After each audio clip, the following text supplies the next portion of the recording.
Olá, graças e paz. Mais uma quinta-feira onde vamos compartilhar da palavra de Deus. Eu creio que Deus tem muito a falar ao seu coração nesse dia, nessa tarde ou nessa noite, dependendo do horário que você esteja ouvindo e participando desse momento. Vamos orar para iniciarmos? Senhor, muito obrigado por esse dia, obrigado pela vida daqueles que estão ouvindo e participando, Senhor, desse vídeo. Que o Senhor continue abençoando cada um, Senhor, nos livre, Senhor, de todo mal. Continue cuidando de nós, esteja nos assistindo, Senhor, nas nossas enfermidades, nas nossas ansiedades, nas nossas preocupações. Esteja sustentando, Senhor, a nossa vida, a vida daqueles que estão tendo alguma crise, Senhor, em seu lar, nas suas empresas, Senhor. Enfim, Deus, que o Senhor esteja cuidando de cada um de nós, como sempre fazes, Deus. Obrigado pela Tua palavra, que é viva, é santa e é vida para nós, Senhor. Tua palavra, Jesus, é vida para nós. Que nós possamos nos conformar com a Tua palavra e cada vez mais nos aproximarmos de Ti. Perdoa os nossos pecados e fala ao nosso coração nesse momento. Em nome de Jesus. Amém. Amém, meus irmãos. Nós estamos fazendo a exposição de 1 Tessalonicenses. Começamos semana passada, ou retrasada, na verdade, com Atos capítulo 17, que foi a fundação da igreja. E agora, na semana passada, o pastor Paulo iniciou na carta, adentramos na carta de 1 Tessalonicenses, que foi a carta enviada à igreja que se reunia em Tessalônica, na cidade de Tessalônica, que hoje pode também ser chamada de Salônica. E ela é uma das grandes cidades ali da região, uma das maiores, se não a maior. E ela é uma cidade, naquela época, a igreja que se reunia naquela cidade, melhor dizendo, era uma igreja nova, era uma igreja recém-fundada, mas nós vimos que eles tiveram que sair, os missionários tiveram que se retirar muito rápido, ficaram pouco tempo com eles, com aquela igreja, então eles chegaram para compartilhar do amor de Jesus para aquelas pessoas, daquela cidade.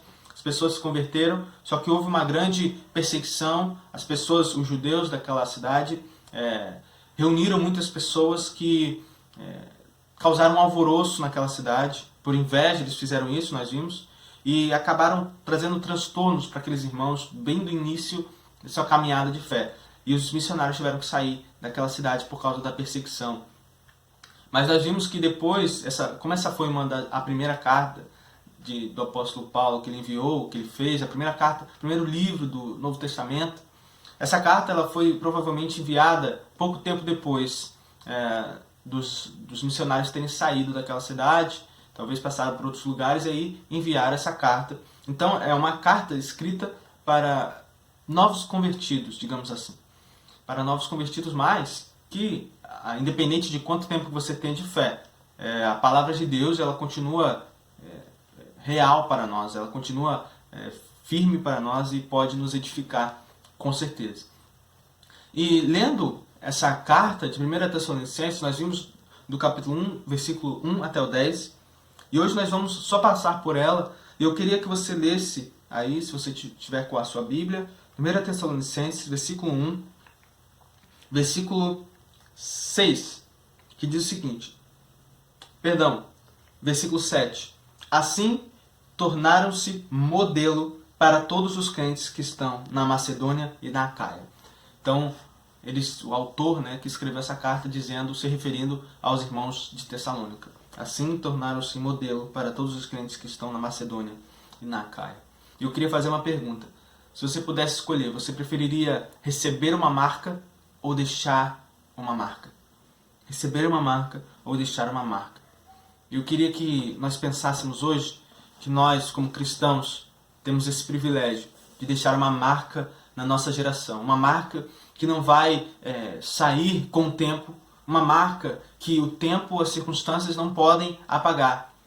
Hoje nós temos algumas tecnologias que antes não tínhamos. Então, por exemplo, hoje se alguém quiser remover uma tatuagem, ele até consegue. Não fica a mesma coisa, mas ele consegue remover.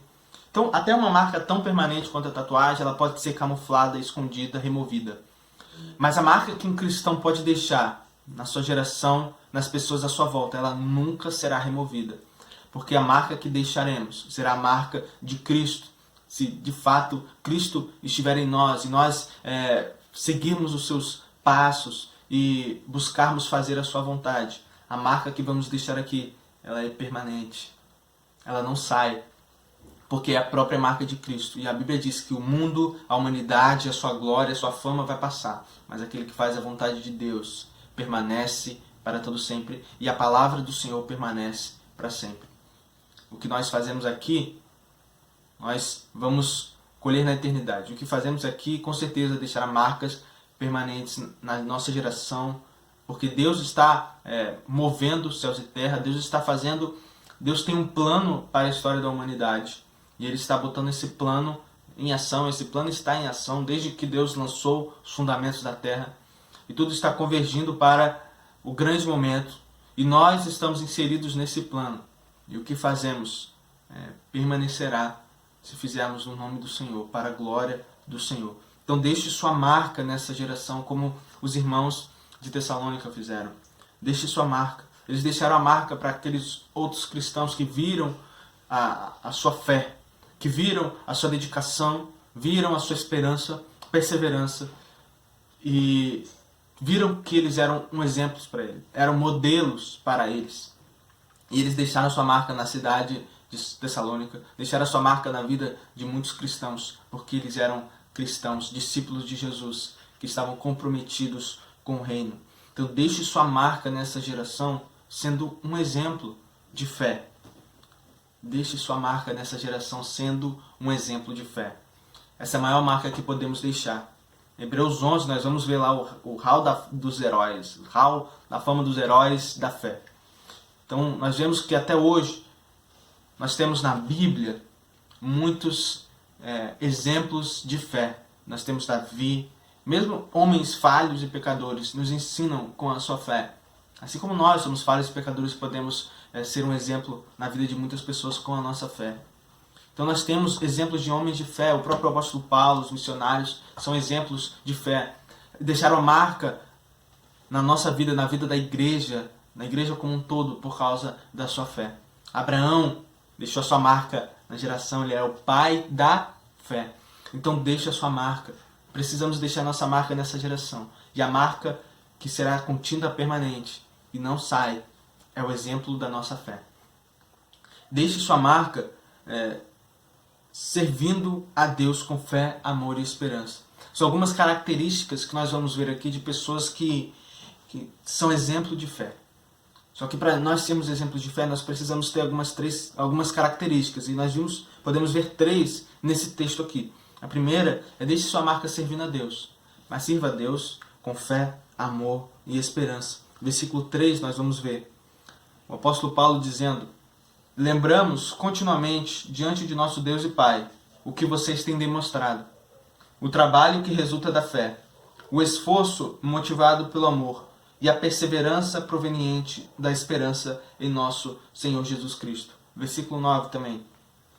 Pois eles mesmos nos relatam de que maneira vocês nos receberam e como se voltaram para Deus, deixando os ídolos a fim de servir ao Deus vivo e verdadeiro.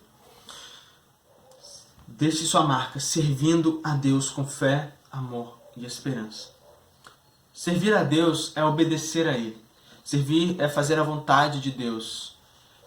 Oferecer suas mãos, seus pés, sua inteligência, seu coração, sua boca, sua vida, tudo como um instrumento de Deus.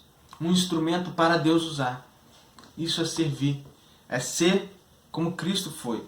Pois Jesus mesmo, sendo Deus, Rei sobre todos, Ele não veio ao mundo para ser servido, mas para servir. Se o nosso Deus deu esse exemplo, quanto mais nós estamos aqui no mundo para servir ao Senhor, servir às pessoas. E a primeira lembrança de Paulo em suas orações pelos Tessalonicenses era por seu serviço a Deus e, consequentemente, seu serviço às pessoas.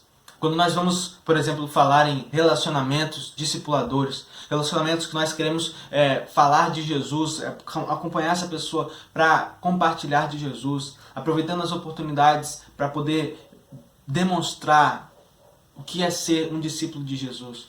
para poder viver essa vida na vida com essa outra pessoa, de poder caminhar com essa pessoa como Jesus caminhou com os discípulos, ensinar sobre o Evangelho e cuidar dessa pessoa, zelar por essa pessoa e orar por essa pessoa.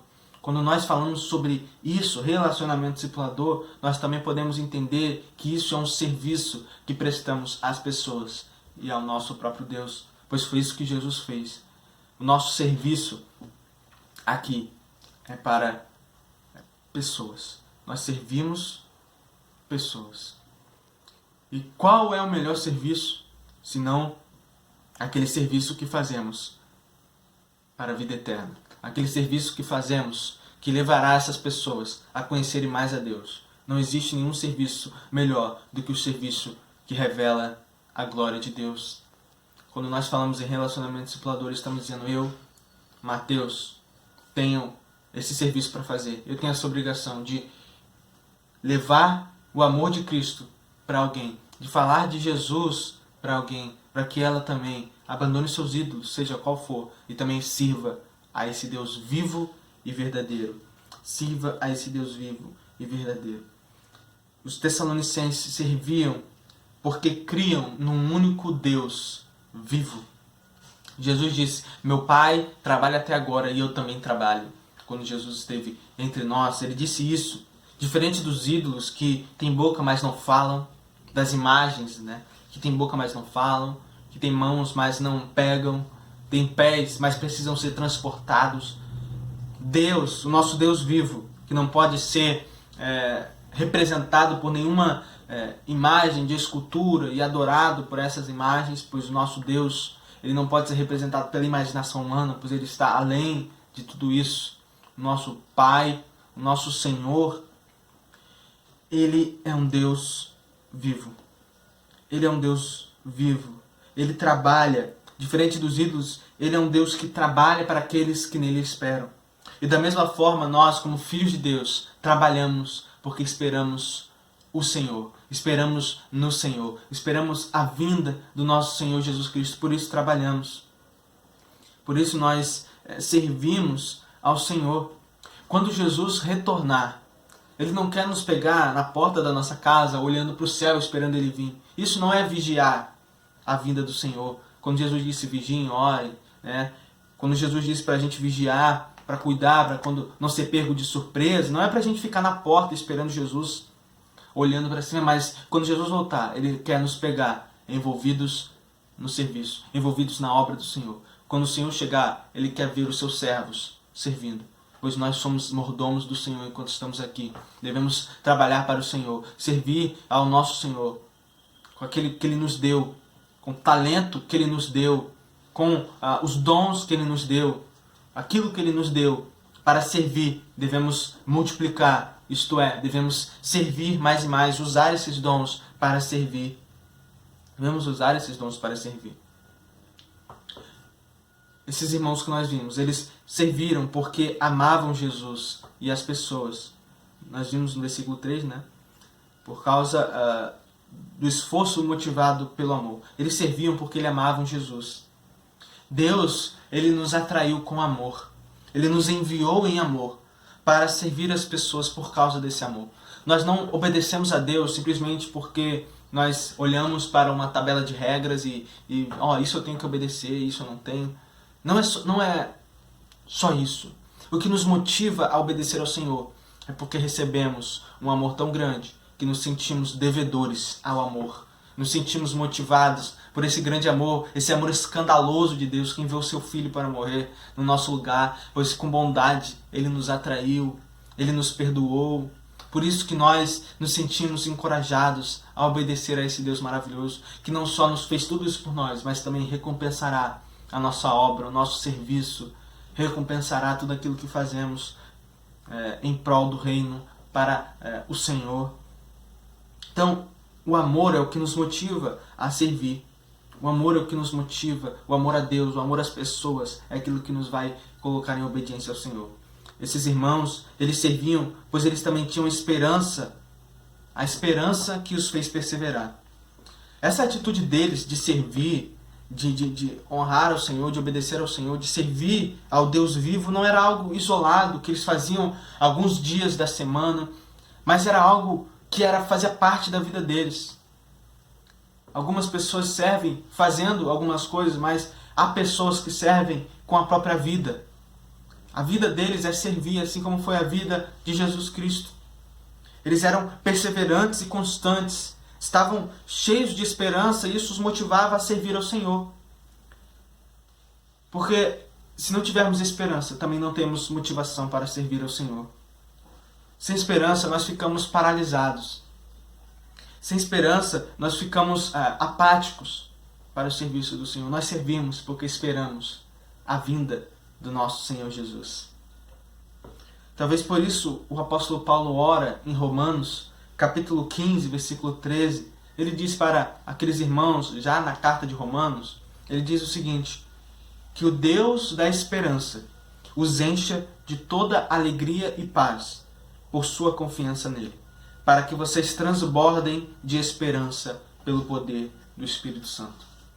Essa é a oração do apóstolo Paulo para aqueles irmãos. Eu creio que também deve ser a nossa oração por todos nós, para cada um de nós, para que o Deus da esperança nos encha de alegria e paz, para que transbordemos de esperança. E quando somos esperançosos, nós servimos, nós batalhamos, nós agimos, nós fazemos porque esperamos não da nossa força, da nossa capacidade, mas daquele que pode todas as coisas. Aquele que é poderoso para fazer infinitamente mais do que pedimos ou pensamos. Aquele que age no coração das pessoas, onde o olho não pode ver, onde nós não podemos medir os resultados, porque o Senhor trabalha aonde nós não podemos alcançar. Só o Senhor pode mudar corações. E é por isso que nós compartilhamos do Evangelho, é por isso que nós temos essa vontade de fazer relacionamentos discipuladores, ser intencionais em compartilhar do amor, em levantar todas as manhãs e ter na mente aquelas pessoas que queremos que se convertam a Jesus. Porque enquanto estamos perdendo tempo fazendo qualquer outra coisa, pessoas estão indo para o inferno. Pessoas estão distantes desse Deus vivo e glorioso. Pessoas estão sem conhecer o verdadeiro amor, a verdadeira esperança e a verdadeira fé. Por isso, devemos cada vez mais ser como esses irmãos, deixar a nossa marca nessa geração, sendo um exemplo de fé, deixar a nossa marca sendo um exemplo de fé. E esse exemplo de fé nós vamos dar quando nós servirmos ao nosso Deus, servirmos as pessoas, deixando a nossa marca, servindo a Deus com fé, amor e esperança. Também vamos servir ao Senhor quando nós deixarmos a nossa marca, nos alegrando na palavra de Deus, mesmo em meio ao sofrimento. Versículo 6, nós vamos ler o seguinte: de fato, vocês se tornaram nossos imitadores e do Senhor, pois apesar de muito sofrimento, receberam a palavra com alegria que vem do Espírito Santo. Receberam a palavra com alegria do Espírito Santo. Nós só deixamos uma marca nesse mundo quando servimos, mas aqueles que servem com fé, amor e esperança são aqueles que não se desanimam em meio às lutas, pois eles se alegram na palavra de Deus. Deixe sua marca se alegrando na palavra do Senhor, mesmo em meio a sofrimentos e lutas. Os Tessalonicenses sofreram por seguirem a vontade de Deus, assim como os apóstolos sofreram, assim como Jesus sofreu por fazer a vontade de Deus. Jesus sofreu nas mãos dos judeus, como também os Tessalonicenses sofreram, os apóstolos sofreram nas mãos desses judeus da época, que não toleravam a mensagem do Evangelho. Nós vimos em Atos capítulo 17, versículos 5 a 9, que Jason e outros irmãos foram arrastados de sua casa e acusados injustamente, sendo obrigados a pagar fiança. Então aqueles irmãos tinham conhecido as novas do Evangelho, as novas de paz, as boas notícias da salvação. Estavam naqueles primeiros momentos de alegria, de conhecer a Cristo, naquele primeiro amor, de entender que foi salvo, de que foi resgatado, de que foi perdoado. Estavam cedendo a sua casa para a reunião daqueles irmãos, daqueles que creram no Senhor Jesus. Mas de repente, num belo dia, quando eles menos se esperam, alguns judeus invadem sua casa, arrastam eles para fora de sua casa, levam eles por meio de uma multidão enfurecida, gritando mentindo, xingando eles. E eles se veem naquele momento tão constrangedor. E depois eles são levados diante de oficiais, de tribunais, e eles são obrigados a pagar uma fiança para serem libertos por algo que eles nem fizeram. E eles sofreram isso. Não porque eles defendiam uma causa política, não porque eles eram pessoas ruins, não porque eles defendiam uma certa ideologia, mas porque eles serviam a Cristo, porque eles quiseram seguir a Cristo. Isso é difícil de pensar porque vivemos num país teoricamente laico. Temos liberdade de expressão para expor a nossa fé, para demonstrar a nossa fé, temos liberdade de culto. Mas naquela época, então isso é difícil acontecer hoje em dia, mas naquela época aconteceu isso. Naquela época aconteceu com eles. Mas mesmo em meio a isso, eles ouviram a palavra com uma alegria que só poderia ter sido vindo do Espírito Santo. Só poderia ter sido vindo do Senhor. Enquanto o mundo entra em desespero com as más notícias, o cristão, ele se alegra com as promessas de Deus. Como o salmista diz em Salmo 119, verso 92. Se a tua lei não fosse meu prazer, o sofrimento já me teria destruído. Se Jasão e os irmãos não tivessem seu prazer na palavra do Senhor, nas boas notícias, no Evangelho, não tivessem essa esperança, talvez eles teriam desistido de sua fé. Também no verso 72 de Salmo 119 diz: mais preciosa para mim é a tua lei, é a lei da tua boca, do que milhares de moedas de ouro ou de prata. O salmista falando com Deus: olha, mais preciosa para mim é a palavra da tua boca, é a tua lei, do que milhares de moedas de ouro ou de prata. Jasão teve até que pagar uma fiança para poder ser liberto, mas para ele a palavra valia muito mais do que qualquer prejuízo que ele pudesse ter. Do que qualquer prejuízo, pois eles se alegravam na palavra do Senhor. Eles deixaram sua marca, pois eles se alegravam na palavra do Senhor, mesmo em meio ao sofrimento. Charles Wesley, um compositor de hinos, no seu leito de enfermidade, ele compõe seu último hino. Ele já estava perto de sua morte. E ele compõe seu último hino que diz o seguinte: em idade avançada e extrema fraqueza, quem redimirá um verme indefeso como eu? Jesus, minha única esperança tu és, a força do meu coração e carne falidos. Ó, se eu pudesse capturar um sorriso seu e então cair na eternidade. Charles Wesley compôs esse hino do seu profundo coração, mesmo nesse momento de leito de enfermidade, talvez sem esperança de uma melhora, mas a esperança de que ele se encontraria com Jesus, de que ele teria um sorriso do próprio Cristo, de que Jesus era a força do coração dele, mesmo que o seu exterior estivesse se desgastando. Isso o mantinha alegre, pois ele cria na palavra do Senhor, nas suas promessas. Esses irmãos deixaram sua marca, pois os sofrimentos dessa vida não tiravam sua alegria de ter recebido a boa nova. Mas esses irmãos não só recebiam a palavra com alegria, mas eles também compartilhavam. Deixe sua marca, sendo um proclamador das boas notícias, das boas novas. Versículo 8, capítulo 1, versículo 8 vai dizer: porque partindo de vocês, propagou-se a mensagem do Senhor na Macedônia e na Acaia. Não somente isso, mas também por toda parte tornou-se conhecida a fé que vocês têm em Deus.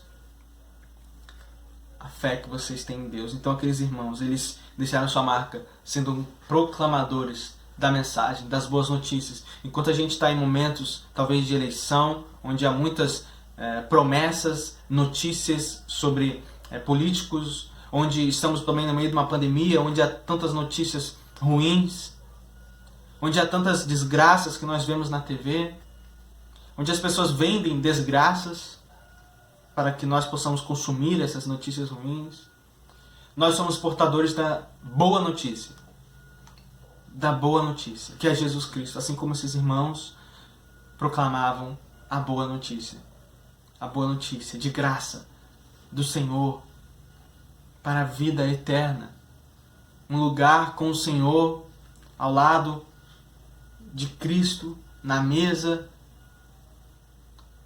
ceando com Cristo, na eternidade, na glória, estando conhecendo ao Senhor pelos séculos dos séculos, se alegrando na bondade, na alegria, sendo consolado por todas as dificuldades que você passou nessa terra, lá no céu você estará sendo consolado, você não terá mais dor, mais sofrimento. Essa é a boa notícia. A boa notícia de que Jesus pagou o preço por nós. Jesus morreu no nosso lugar. Jesus se entregou na cruz pelos nossos pecados, foi sepultado e no terceiro dia ele ressuscitou para a nossa justificação, para que pudéssemos ser declarados justos diante de Deus. Então a culpa do nosso pecado estava sobre Cristo. Fomos redimidos por Cristo. Ele pagou a nossa dívida. Ele nos curou das nossas mazelas, dos nossos pecados. Pelas suas feridas fomos curados. E temos agora um lado na mesa do banquete do Filho. Nós temos um lugar à mesa com o Senhor, se cremos no Senhor Jesus. O Evangelho é como um mel que se torna mais doce à medida em que você mais compartilha ele. Charles Spurgeon disse: não consigo acreditar que alguém provou do mel do Evangelho se ele insiste em comer tudo sozinho. Quanto mais você compartilha da sua fé, mais doce a sua fé se torna para você mesmo. Mais real ela se torna. Mais vívida ela se torna. Não se torna algo compartilhado em alguns momentos da nossa vida, mas o Evangelho, ele é a transformação do nosso ser. É uma nova natureza. É um novo padrão de vida, uma nova perspectiva de se viver. É um novo eu que está em nós. Um novo nascimento. E quando nós vivemos e colocamos essa nova vida em prática, quando nós compartilhamos, aquilo se torna cada vez mais vívido para nós. Aquilo se torna uma realidade, algo realmente não só de alguns lugares, de alguns espaços que a gente dedica ao Senhor, mas uma vida dedicada ao Senhor. Quando nós compartilhamos e proclamamos umas boas novas, nós vemos o poder de Deus, pois o Evangelho, ele é o poder de Deus. Ele não contém o poder de Deus. O Evangelho é o poder de Deus. Você quer ver o poder de Deus na vida das pessoas, na sua vida? Compartilhe o Evangelho. Fale do amor de Jesus Cristo. Não perca tempo. Enquanto perdemos tempo, novamente eu digo, pessoas estão presas, cativas nos seus vícios, estão cativas nas suas dores, estão presas, estão feridas, estão com feridas incuráveis, pois não há remédio para a cura delas, para a ferida, para a enfermidade delas. Não há remédio que cure elas. O único remédio é Cristo. Cristo é o remédio. Precisamos compartilhar.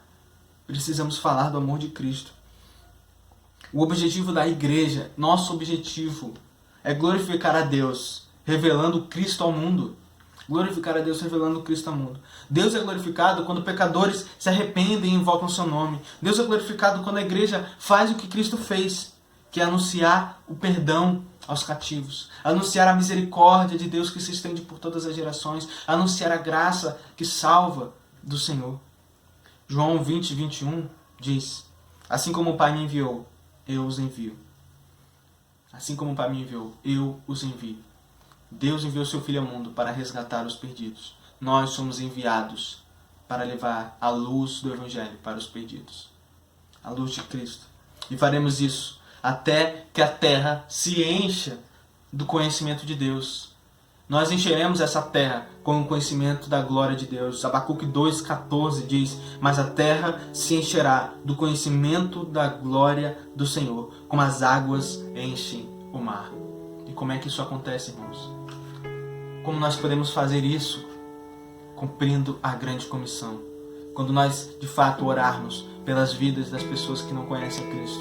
Todos os dias orarmos, clamarmos por essas pessoas, chorarmos pela vida dessas pessoas. Quando nós nos comprometemos em fazer um relacionamento discipulador, falando de Jesus, acompanhando essa pessoa, aproveitando as oportunidades de demonstrar Cristo na vida daquelas pessoas. Não somente convidando essas pessoas para os cultos, convidando essas pessoas para os encontros da igreja, mas levando a vida de Cristo através da sua vida para essa pessoa, mostrando a sua fé. Não de forma impositiva, mas de uma forma que demonstra o amor. Como nós fazemos isso, irmão? Como nós enchemos a terra do conhecimento de Cristo? Quando nós plantamos igrejas. Quando nós, como igreja de Tessalonicenses, foi uma plantação de uma igreja e nós vimos o efeito disso. Olha, pessoas sendo transformadas. O exemplo de fé é uma marca registrada nessa geração. Irmãos, olha a marca que os Tessalonicenses deixaram para nós. 2000 anos aproximadamente, que nós temos o exemplo de fé deles para nos ensinar. Assim é a sua vida. Se você for um exemplo de fé, pode passar o tempo que for, o impacto que você vai ter deixado nessa geração vai repercutir por toda a eternidade. As pessoas que você impactou com o Evangelho vão te agradecer lá no céu, vão glorificar o nome do Senhor lá no céu por toda a eternidade. Deixe a sua marca nessa geração sendo um exemplo de fé. Deixe a sua marca cumprindo a grande comissão, plantando igrejas, começando falando do Evangelho de Jesus, orando, demonstrando compaixão e graça, a graça do Senhor, compaixão do Senhor. Que nós possamos cumprir essa grande comissão, também formando líderes, pessoas que estejam dispostas a influenciar outras pessoas, a serem líderes que liderem as pessoas para mais perto de Jesus cada vez mais. Irmãos, isso nós podemos fazer porque temos o Espírito Santo em nós. Precisamos nos comprometer com isso, servir ao Senhor como os irmãos tessalonicenses. Amém? É isso. Espero que essa palavra tenha deixado uma marca no seu coração. Que eu possa deixar uma marca nessa geração. Essa é a minha oração. E a minha oração também é que você possa deixar a sua marca nessa geração, nas pessoas que estão à sua volta. Amém? Vamos orar? Senhor, obrigado pela tua palavra. Senhor, obrigado porque o Senhor deixou uma marca na humanidade. O Senhor deixou a sua marca. Deus pisou na terra. Deus esteve entre nós. Isso não pode ser apagado, Senhor, das nossas memórias, não pode ser apagado da história, Senhor. Tu deixou a marca da salvação na nossa vida. Tu deixaste a marca do Espírito Santo no nosso coração. Que nós possamos deixar a tua marca, Senhor, a tua marca, Senhor, através das nossas vidas, na nossa geração. Em nome de Jesus, nos faça isso, nos faça ser assim, Senhor. É isso que eu peço, Deus. Perdoa os nossos pecados. Obrigado, Deus, pela esperança, pelo amor e pela fé que o Senhor colocou em nosso coração. Nos ajude, Senhor, nos capacita, nos edifica cada vez mais. Abençoa cada irmão, cada pessoa que está ouvindo essa mensagem, que a tua graça possa deixar uma marca na vida dessa pessoa. Em nome de Jesus. Amém. Deus abençoe, meu irmão. Até a próxima, quando nós nos encontrarmos novamente. Deus abençoe.